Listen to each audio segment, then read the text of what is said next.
France Bardon, Le chemin de la vraie initiation magique, 2, première partie, la théorie.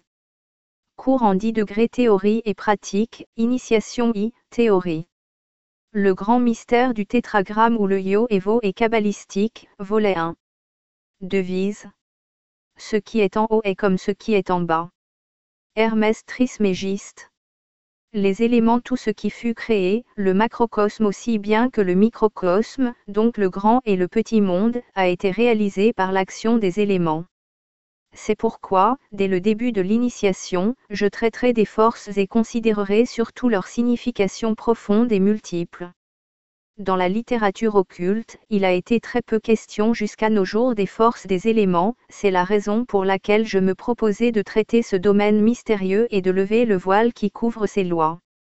Il n'est pas du tout aisé d'enseigner ceci aux non-initiés, afin que non seulement ils sachent ce que sont les éléments et leur activité, mais aussi qu'ils soient en mesure plus tard de les utiliser. Tout l'univers est semblable au rouage d'une horloge dont les parties sont interdépendantes. Même l'idée de la divinité comme l'entité concevable la plus sublime est divisible en aspect de la même façon que les éléments. À ce sujet, je m'étendrai plus longuement dans le chapitre consacré au concept de Dieu. Dans les plus anciens écrits orientaux, les éléments sont appelés tattvas.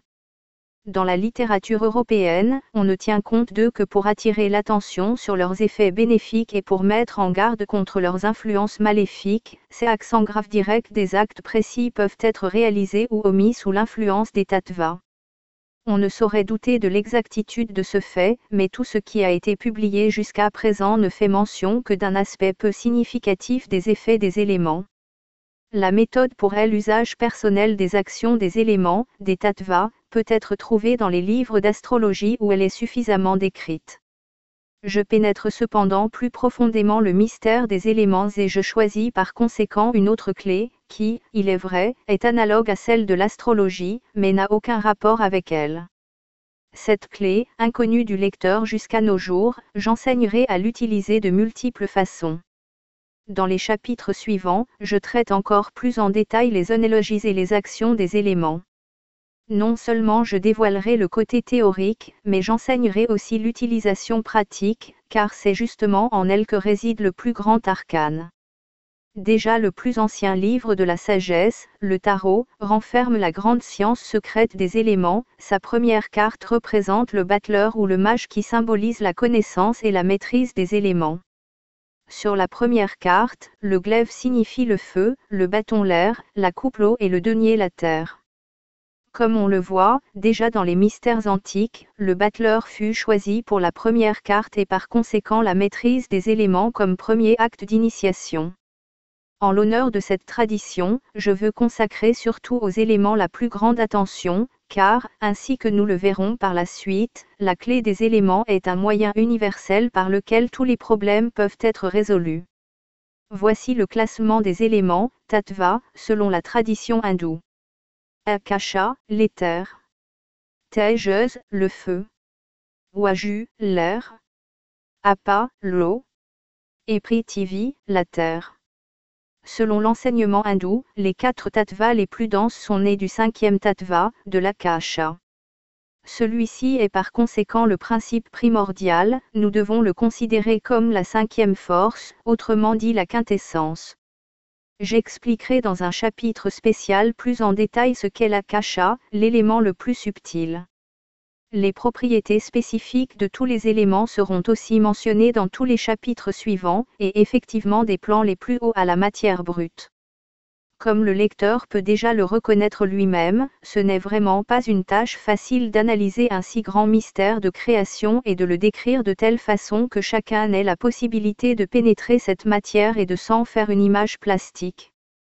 Je parlerai aussi par la suite de l'analyse des éléments et j'indiquerai leurs valeurs pratiques, afin que l'érudit, qu'il soit chimiste, médecin, magnétiseur, occultiste, mage, mystique, kabbaliste, yogi, etc. puisse en tirer une utilité pratique. Le but de mon livre sera atteint si le lecteur parvient par mon enseignement à pénétrer le sujet de telle sorte qu'il puisse utiliser la clé pratique dans son domaine préféré. Le feu. comme nous l'avons déjà mentionné, l'akasha ou le principe de l'éther est la cause de la genèse des éléments. Tejas, le feu, qui selon les écrits orientaux est né de l'akasha, est considéré comme le premier élément. Comme tous les éléments, il ne se manifeste pas seulement sur notre plan matériel, mais dans tout ce qui fut créé. Les propriétés fondamentales du feu sont la chaleur et l'expansion. C'est pourquoi au début de la création fut le feu et la lumière. Dans la Bible, il est écrit « Fiat lux ». Que la lumière soit. Le feu est évidemment la source de la lumière. Tout élément est par conséquent aussi lié à deux pôles, l'actif et le passif, le positif et le négatif. Le positif est toujours constructif, créateur, productif, le négatif au contraire décomposant, destructif. Il faut toujours tenir compte des deux propriétés fondamentales de tout élément. Les religions ont toujours attribué le bien au côté actif et le mal au passif. Au fond, il n'y a ni bien ni mal, ce ne sont là que des concepts humains. Dans l'univers, il n'y a pas de bonnes et de mauvaises choses, car tout a été créé selon des lois immuables. En elles se reflète justement le principe divin, et nous ne pouvons nous approcher du divin que par la connaissance de ces lois. Ainsi qu'il a déjà été dit, le feu a la propriété d'être expansif, celle-ci se manifeste dans le fluide électrique. Par ce terme nous n'entendons pas seulement l'électricité matérielle, quoique, comme nous le verrons plus loin, il soit de nature analogue. Le feu est actif et latent dans tout ce qui fut créé, donc dans tout l'univers, dans le plus petit grain de sable comme dans le visible le plus éloigné et l'invisible. L'eau.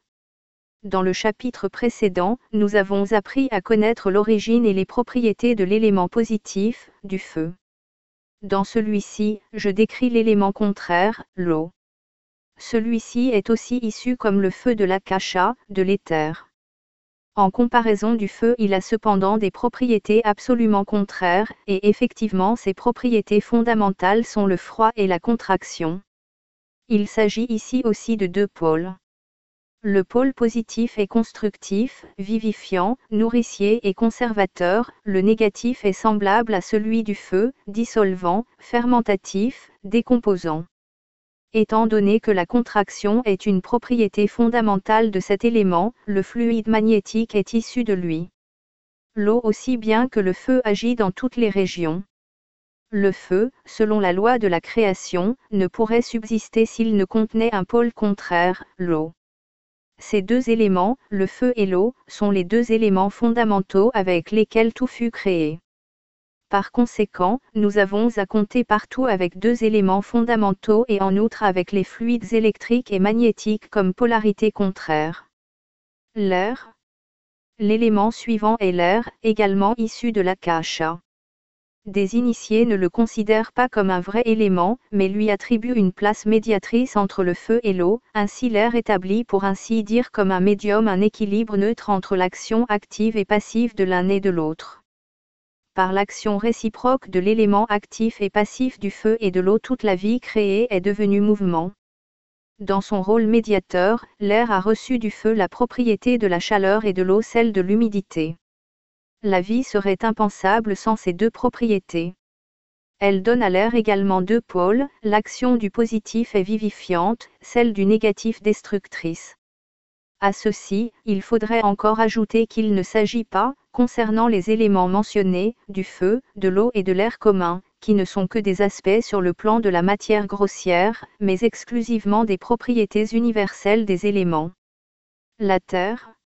De l'air nous avons dit qu'il n'est pas véritablement un élément, et cette affirmation est aussi valable pour la terre. Cela signifie donc que la terre, le dernier des éléments, est produite par l'action réciproque des trois précédents, elle renferme par sa propriété spécifique, la consistance, les trois éléments. Cette propriété a donné justement aux trois précédents éléments une forme concrète, mais simultanément leur action a été limitée et ainsi l'espace, la mesure, le poids et le temps ont été créés. L'action réciproque des trois éléments est devenue quadripolaire avec celle de la Terre, de sorte que l'élément Terre peut être considéré comme un aimant quadripolaire. Le fluide dans la polarité de la Terre est électromagnétique. Parce que tous les éléments sont actifs dans le quatrième, donc la Terre, toute la vie créée est explicable. Par la réalisation dans cet élément le fiat s'est concrétisé, que cela soit. Concernant les particularités des actions spécifiques des éléments dans les sphères et règnes divers, comme le règne animal, le règne végétal, etc., le lecteur trouvera plus bas encore des éclaircissements plus détaillés. L'essentiel est d'avoir une vue générale de l'activité des éléments dans tout l'univers. La lumière. La lumière est produite par le feu. Sans lui, il n'y aurait pas de lumière. Elle est par conséquent un aspect du feu. Cet élément peut être transformé en lumière et inversement. Pour cette raison, la lumière a toutes les propriétés spécifiques du feu. Elle est brillante, pénétrante, expansive. Le contraire de la lumière est l'obscurité. Celle-ci est issue de l'eau. Elle a des propriétés spécifiques contraires à celles de la lumière. Sans obscurité, la lumière ne serait non seulement pas reconnaissable, mais, sans obscurité, il n'y aurait pas de lumière du tout. Ainsi on s'aperçoit que la lumière et l'obscurité sont produites par l'action réciproque de deux éléments, donc du feu et de l'eau. Par conséquent, l'action de la lumière est positive et celle de l'obscurité négative. Cette action réciproque a lieu dans toutes les régions. L'akasha ou l'éther. En décrivant les éléments, j'ai déjà mentionné à plusieurs reprises qu'ils sont issus de l'éther. Il est par conséquent l'être le plus sublime, le plus puissant, l'inimaginable, l'être primordial, le principe de toutes choses et de tout ce qui est créé, bref, il est la sphère des causes. C'est pourquoi l'akasha est infini et éternel. Il est l'inengendré, l'incompréhensible, l'indéfinissable. Les religions l'appellent Dieu. Il est la cinquième force, la force primordiale, il est ce qui a tout créé et qui tient tout en équilibre. Il est la source et la pureté de chaque pensée et de chaque idée, il est le monde des causes dans lequel se maintient tout ce qui a été créé, des sphères les plus élevées aux plus basses. Il est la quintessence des alchimistes. Il est tout dans le tout.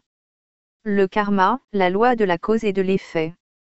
Une loi immuable, qui se manifeste justement dans l'akasha, est la loi de la cause et de l'effet. Toute cause produit un effet correspondant. Cette loi est considérée partout comme la plus sublime. Par conséquent, toute action a pour conséquence un effet ou un fruit. On ne peut donc pas accepter le karma seulement comme une loi pour nos bonnes actions, comme la philosophie orientale l'enseigne, mais, comme nous le verrons, sa signification est bien plus profonde. Instinctivement les hommes ont le sentiment que le bien ne peut donner que de bons fruits et que le mal ne doit avoir pour conséquence que le mal, ou comme dit le proverbe, on récolte ce que l'on a semé. Cette loi inviolable doit être connue et respectée de tous. La loi de la cause et de l'effet est aussi propre aux éléments. Je ne veux pas entrer dans les détails des particularités de cette loi qui peuvent être définies en peu de mots, elles sont claires et évidentes à tout homme qui pense logiquement. À la loi de la cause et de l'effet est aussi soumise celle de l'évolution. L'évolution est par conséquent un aspect du karma. L'homme. Du corps. L'homme est le vrai portrait de Dieu, il a donc été créé à l'image de l'univers. Tout ce qu'on trouve en grand dans l'univers, se reflète en petit dans l'homme. C'est pourquoi l'homme est désigné par le terme de microcosme, en opposition à l'univers qui est appelé macrocosme. On peut dire que toute la nature se reflète dans l'homme, et la tâche de ce chapitre est d'observer, de décrire et d'apprendre à maîtriser ces phénomènes. Je ne décrirai pas ici les phénomènes physiques du corps, car chacun peut les trouver dans un ouvrage approprié, mais j'enseignerai à observer l'homme du point de vue hermétique, et je révélerai à l'intéressé comment il doit employer la clé fondamentale, donc l'action des éléments relativement à l'homme. Un proverbe connu dit, dans un corps sain est un esprit sain. Quelle vérité profonde ce petit dicton renferme sera évident à chacun par l'étude de l'homme. Maintenant, on se posera certainement la question de ce qu'est véritablement la santé considérée du point de vue hermétique. Tous ne pourront pas répondre immédiatement à cette question, car la plupart s'expliqueront tout à fait individuellement les problèmes de santé. Du point de vue hermétique, la santé est à considérer comme une harmonie parfaite des forces qui agissent dans le corps en relation avec les propriétés fondamentales des éléments. Il n'est pas nécessaire qu'un grand dérangement des éléments prédomine pour que apparaisse une activité pathologique. Car un trouble sous la forme d'un commencement de maladie est déjà un dérangement réel de l'activité des éléments dans le corps. Par conséquent, une condition fondamentale se pose au début de l'initiation, porter sur le corps la plus grande attention. L'aspect extérieur du corps est semblable à un bel habit, et la beauté sous toutes ses formes, en grand comme en petit, est également un aspect de la nature divine. La beauté n'est au fond pas seulement ce qui nous plaît ou nous est sympathique, car la sympathie et l'antipathie dépendent de l'action réciproque des éléments. Une bonne santé est plutôt une condition fondamentale du développement spirituel. Voulons-nous être bien logés, alors nous devons aménager harmonieusement notre demeure, notre maison, dans notre cas donc notre corps. Les éléments ont à accomplir dans le corps des fonctions précises conformément à la loi universelle, il s'agit principalement de formation, de conservation et de décomposition.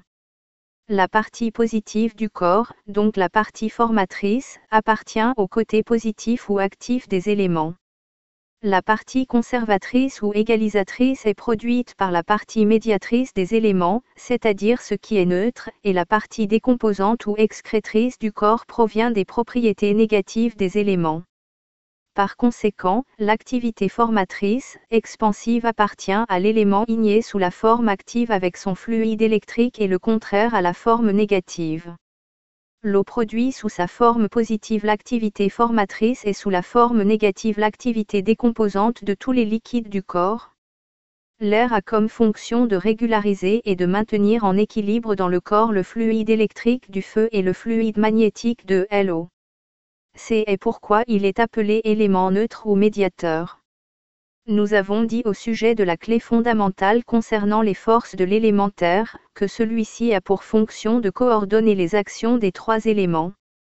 Sous sa forme positive, la terre vivifie, fortifie, forme, conserve, etc. et sous sa forme négative de nouveau l'inverse.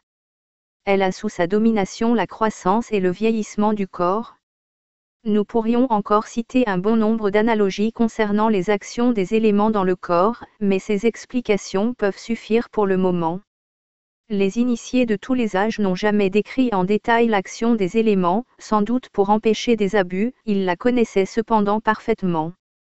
Ils divisèrent le corps de l'homme en trois parties principales et attribuèrent la tête au feu, l'abdomen à l'eau et la poitrine à l'air comme l'élément médiateur entre le feu et l'eau. On voit au premier coup d'œil que les initiés estimaient que ce partage de l'homme est exact, car dans la tête se produit tout ce qui est actif, donc ce qui est igné, dans l'abdomen de nouveau le contraire, c'est-à-dire ce qui est aqueux, l'excrétion, l'activité des humeurs, etc.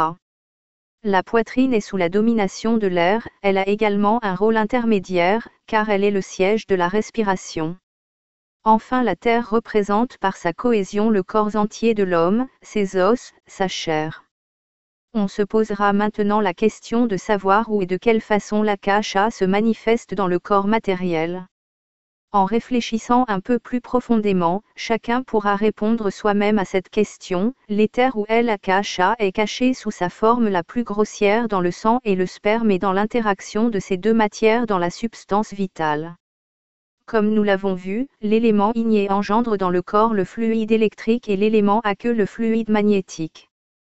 Chacun de ces fluides a deux rayonnements polaires, l'actif et le passif, et les actions contraires et réciproques de ces quatre rayonnements sont semblables à un aimant quadripolaire identique au mystère du tétragramme, le Yo-Evo et des kabbalistes. Par conséquent, le fluide électromagnétique, dans le corps de l'homme, est, sous la forme de son rayonnement vers l'extérieur, le magnétisme vital, l'OD. Le côté droit du corps du droitier est actif électrique et le côté gauche passif magnétique. C'est l'inverse pour le gaucher. La force du rayonnement de ce fluide électromagnétique dépend de la capacité, c'est-à-dire de l'intensité de l'action des éléments dans le corps. Plus cette action des éléments dans le corps est saine et harmonieuse, plus le rayonnement est fort et pur. par des exercices déterminés, ainsi que par une juste mise au point et en tenant compte avec exactitude de ces lois, la capacité, la force et l'efficacité de ce fluide électromagnétique ou de l'eau peuvent être augmentées ou diminuées suivant la nécessité. Je décrirai en détail la méthode dans la partie pratique de cet ouvrage. Non seulement le fluide électrique, mais aussi le fluide magnétique du corps n'ont rien à voir directement avec l'électricité et le magnétisme connus, cependant ils leur sont analogues. Cette loi d'analogie est un facteur très important en sciences hermétiques, et sa connaissance permet à l'initié d'accomplir avec cette clé de grands miracles. Dans la nourriture, les éléments sont mélangés. En l'apprenant, un processus chimique s'effectue par lequel les éléments se conservent dans le corps.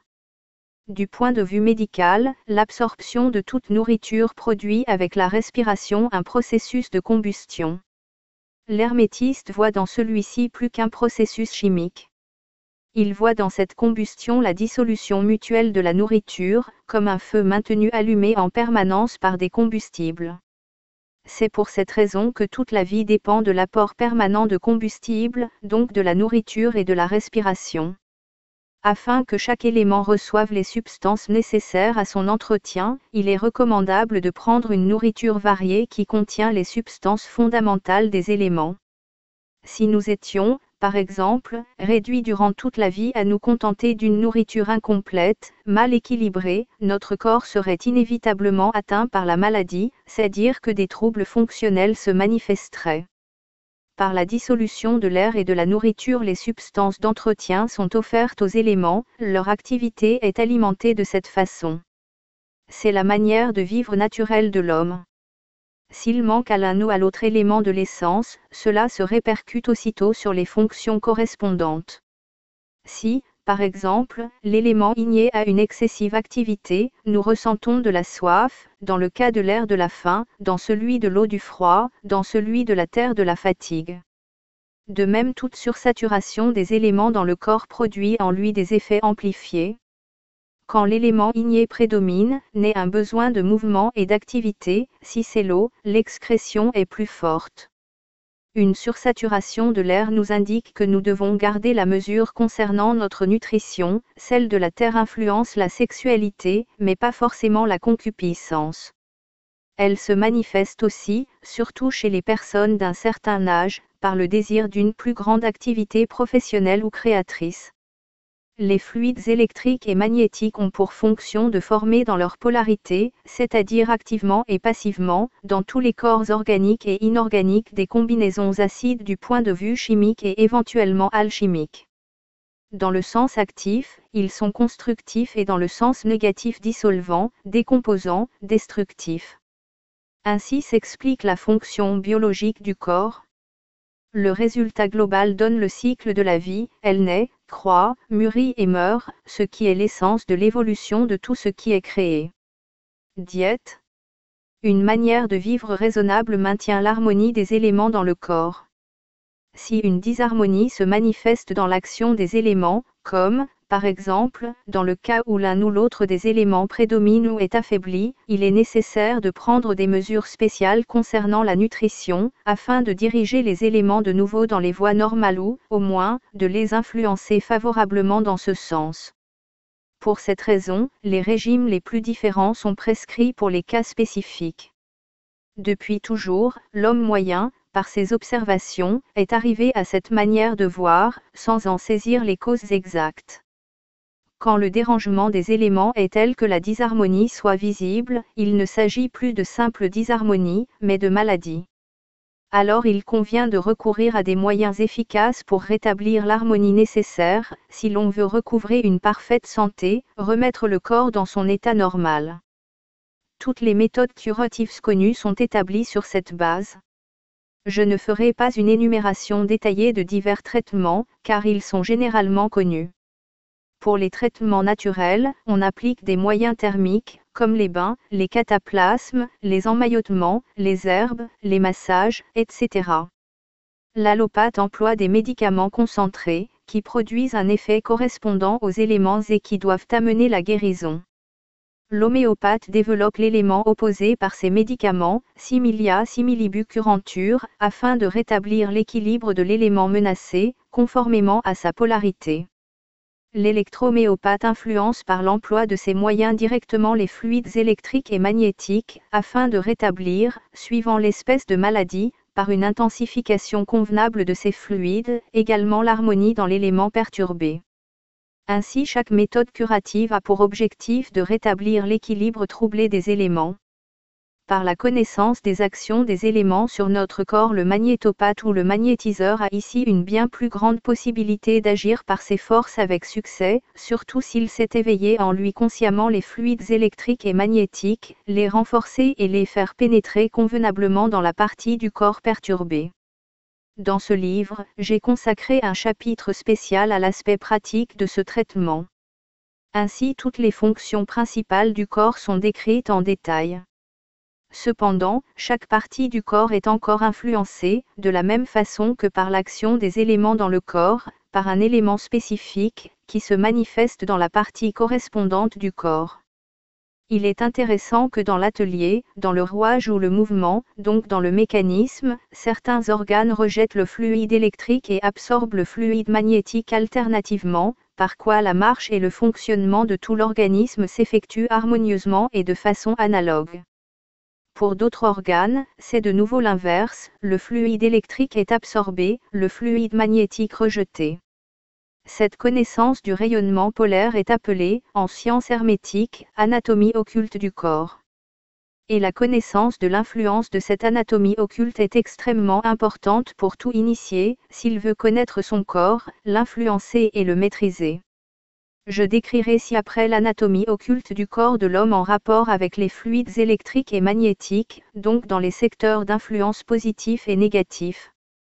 Le magnétopathe surtout tirera grand profit de ces explications, car il pourra traiter la partie du corps correspondant au foyer de la maladie soit avec le fluide électrique ou le magnétique.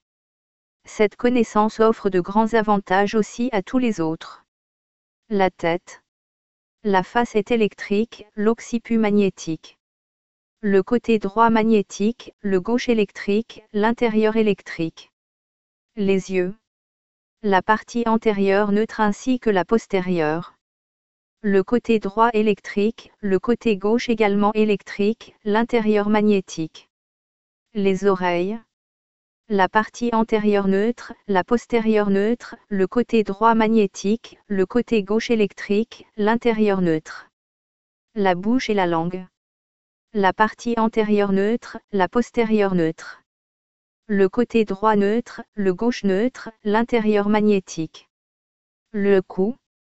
La partie antérieure magnétique, la postérieure magnétique, le côté droit magnétique, le gauche électrique, l'intérieur électrique. La poitrine. La partie antérieure électromagnétique, la postérieure électrique, le côté droit neutre, le côté gauche électrique, l'intérieur neutre. Le ventre. La partie antérieure électrique, la postérieure magnétique, le côté droit magnétique, le gauche électrique, l'intérieur magnétique. Les mains, la partie antérieure neutre, la postérieure neutre, le côté droit magnétique, le gauche électrique, l'intérieur neutre. Les doigts de la main droite. Le côté antérieur et le côté postérieur neutre, le côté droit et le côté gauche électrique, l'intérieur neutre. Les doigts de la main gauche. Le côté antérieur et le côté postérieur neutre, le côté droit électrique, le côté gauche également électrique, l'intérieur neutre. Les pieds. La partie antérieure et la postérieure neutre, le côté droit magnétique, le gauche électrique, l'intérieur neutre. Le phallus. La partie antérieure électrique, la postérieure neutre, le côté droit et le gauche neutre, l'intérieur magnétique. Le vagin.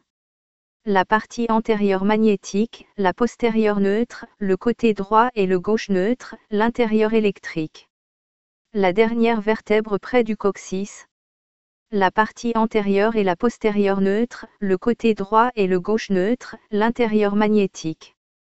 En se basant sur cette anatomie occulte, l'initié peut ensuite, grâce à la clé de l'aimant quadripolaire, suivant le besoin, faire de nouvelles analogies. par ceci l'alchimiste reconnaît que le corps de l'homme est un vrai athanor, dans lequel se produit manifestement le processus alchimique le plus parfait, le grand œuvre ou la préparation de la pierre philosophale. Ainsi le chapitre concernant le corps est terminé. Je n'affirmerai pas que j'ai tenu compte de tout, mais le principal au sujet des éléments, donc de l'aimant quadripolaire, a été indiqué et le mystère du tétragramme concernant le corps a été dévoilé.